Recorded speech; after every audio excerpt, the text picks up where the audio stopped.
بسم اللہ الرحمن الرحیم۔ شروع اللہ کے نام سے جو بڑا مہربان اور نہایت رحم فرمانے والا ہے۔ بلغ العلا بکمالہ، کشفت الدجی بجمالہ، حسنت جمیع خصالہ، صلو علیہ وآلہ۔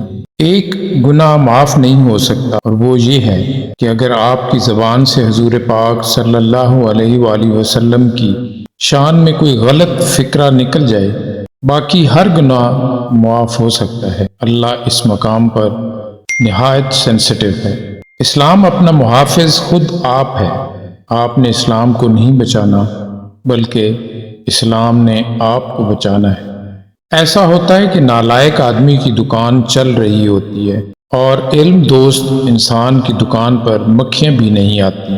بعض اوقات کوئی مٹی لاتا ہے اور بیچ دیتا ہے، اور بعض اوقات کسی کا سونا نہیں بکتا۔ ہر دانا کی زندگی میں فاقہ آیا، وہ فاقہ بہتر ہے جو دل کو بیدار کر دے۔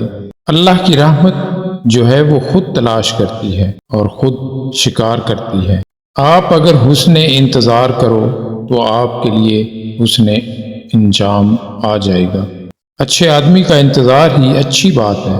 اچھے انجام کا انتظار ہی بذات خود انجام ہے، اور خدا کی رحمت کا انتظار ہی ابتدائے رحمت ہے۔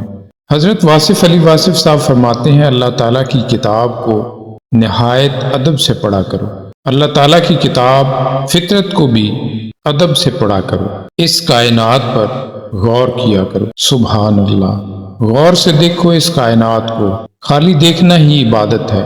دھیان سے دیکھو، سبحان اللہ۔ اللہ تعالیٰ نے ایسے ہی بنایا جیسے بنایا ہے۔ یہ کیا راز ہے؟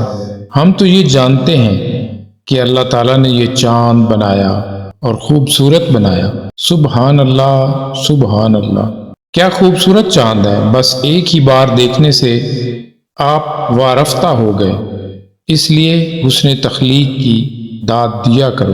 اللہ تعالیٰ بار بار کہتا ہے کہ دیکھو، کائنات کو غور کرو۔ ہم نے غور کیا، سبحان اللہ، کیا چیز ہے! یا اللہ، یہ آپ ہی بنا سکتے ہیں۔ بس اتنی بات دیکھنے کا نام ہے زندگی، اور یہ ایک ہی بار ہو جانا اور بار بار نہیں ہونا۔ پلائے ہیں مجھے ساقی نے وہ جام، نظام میں خدا پہ چھا گیا ہوں۔ اللہ پاک سے دعا ہے کہ اللہ تعالیٰ ہمیں ان تمام باتوں پر دل سے یقین کے ساتھ عمل کرنے کی توفیق عطا فرمائے، اور آخرت میں ہماری مغفرت فرمائے۔ آمین ثم آمین۔